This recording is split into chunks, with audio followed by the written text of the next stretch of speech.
Comment prospérer dans les temps difficiles? Voilà la thématique que nous avons démarré déjà avec la première partie. Nous avons déjà vu une première partie et cette fois-ci, ça sera la deuxième partie où nous verrons deux autres vérités qui nous permettront vraiment de pouvoir prospérer dans les temps difficiles.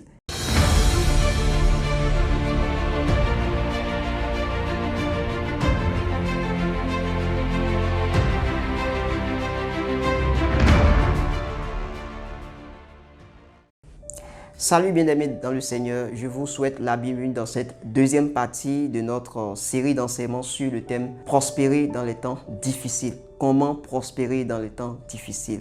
Si vous n'avez pas suivi la première partie, je vous invite à suivre cette partie parce qu'elle va vous inspirer, elle va vous bénir. Alors, dans cette deuxième partie, je vais aborder deux nouvelles vérités qui vont vraiment vous aider effectivement à sortir et à prospérer dans les temps difficiles. La deuxième vérité que je m'en vais partager avec vous est celle-ci. Tournez vos regards vers Dieu. Que faites-vous lorsque vous êtes dans les temps difficiles? Lorsque vous vivez dans les temps difficiles, qu'est-ce que vous faites?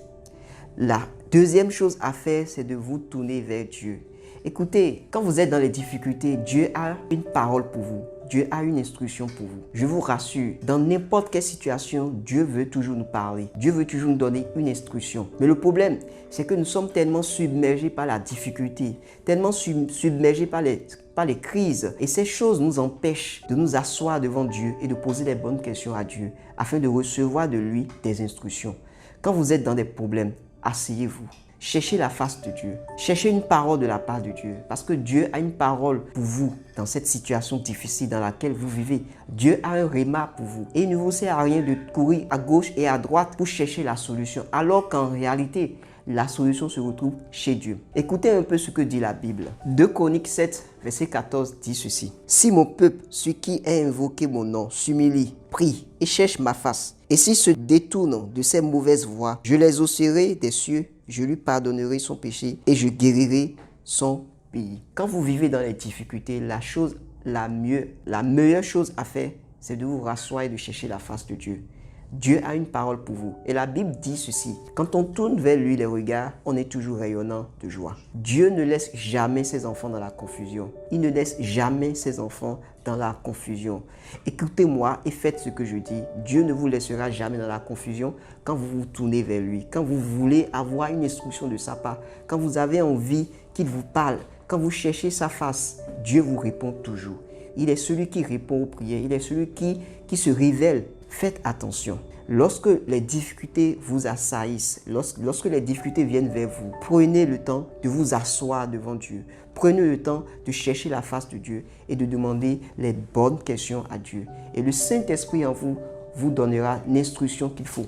L'Esprit de Dieu en vous vous donnera la parole de connaissance ou la parole de sagesse qu'il faut afin que cette période de difficulté, vous puissiez la passer convenablement avec la joie au cœur et vous allez surpasser vos difficultés de manière extraordinaire juste parce que vous avez pris le temps de vous asseoir devant Dieu et d'écouter de sa part. Troisième vérité que je vais partager avec vous dans cet enseignement, dans cette vidéo, c'est le principe de l'obéissance. Vous savez, l'obéissance, c'est la clé pour vite sortir de vos problèmes. Quand vous vivez des problèmes, quand vous vivez des difficultés, des défis, des challenges, et que Dieu vous donne des instructions, obéissez. Ne faites pas comme Gédéon, ne faites pas comme beaucoup d'autres personnes qui ont entendu parler, qui ont entendu Dieu leur parler et qui ont désobéi après. Ne faites pas comme ces personnes-là. La Bible déclare que ces choses sont arrivées afin que cela nous serve d'instruction, afin que cela nous serve de leçon. Asseyez-vous, écoutez de la part de Dieu et obéissez. Parce que l'obéissance va permettre à ce que le temps, la période que vous allez passer dans les difficultés va se raccourcir. L'obéissance est une clé extraordinaire. Et plus vous obéissez à Dieu, plus vous quittez rapidement votre période de sécheresse. Laissez-moi vous donner l'exemple du peuple d'Israël. Le peuple d'Israël avait crié vers Dieu. Ils avaient eu des difficultés en Égypte. Ils avaient eu des challenges. Et la Bible déclare qu'ils ont commencé par invoquer le nom du Seigneur. Ils ont commencé par crier à Dieu. Et c'est ce deuxième principe-là que je viens de partager avec vous. C'est ce deuxième principe qu'ils ont appliqué. Et Dieu leur a envoyé quelqu'un. Dieu leur a envoyé un sauveur en la personne de Moïse. Et ils ont reçu des instructions de la part de Moïse. Et ils ont pu sortir finalement d'Égypte. Mais quand ils sont sortis de l'Égypte, vous allez voir que finalement, ils ont continué à désobéir à Dieu. Dieu voulait les faire passer par le désert. Et vous savez, les recherches ont montré que pour quitter l'Égypte et prendre par le désert, d'accord, pour aller à Canaan, ça fait simplement 11 jours. Mais ils ont fait 40 ans dans le désert. Pourquoi? Justement parce qu'ils étaient désobéissants. Et parce que Dieu ne voulait pas qu'ils entrent dans une autre période de grâce, dans une autre période d'abondance, dans une autre période de prospérité. Dieu les a fait demeurer pendant 40 ans dans le désert. Juste parce qu'ils étaient désobéissants. En réalité, votre désobéissance va rallonger votre période de difficulté. Dieu n'éprouve pas de plaisir à nous laisser dans les difficultés. Mais la vérité, c'est quoi? La grâce ne tolère pas le désordre. La grâce ne tolère pas la désobéissance. Quand vous voyez des chrétiens, des frères ou des sœurs qui vivent tout le temps des challenges, des défis sur des défis, c'est eux qui sont tout le temps dans les difficultés. Faites attention.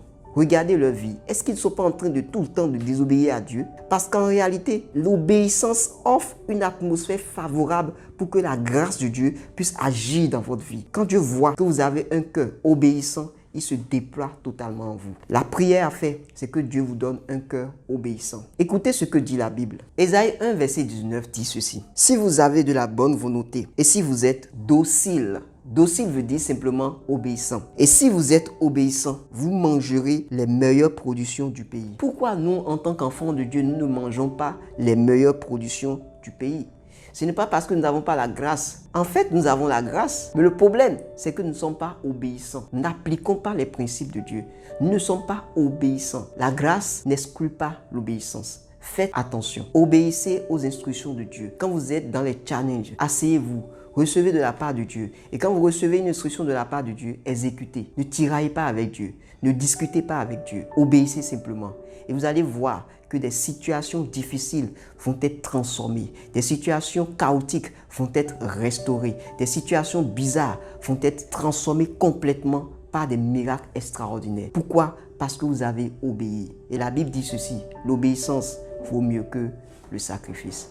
Obéissez simplement et Dieu se chargera du reste. J'imagine que vous avez été vraiment bénis par ces deux principes que je viens de partager avec vous. Nous sommes déjà à la troisième vérité. La première, nous avons dit simplement qu'il faut faire attention à ce qui sort de notre bouche. Le premier principe, c'est le principe de la confession. Le deuxième principe, c'est s'asseoir et recevoir de la part de Dieu. Tourner les regards vers Dieu, c'est un deuxième principe. Et le troisième principe, c'est le principe de l'obéissance. Si vous recevez de la part de Dieu, obéissez. Faites ce que Dieu vous a dit de faire.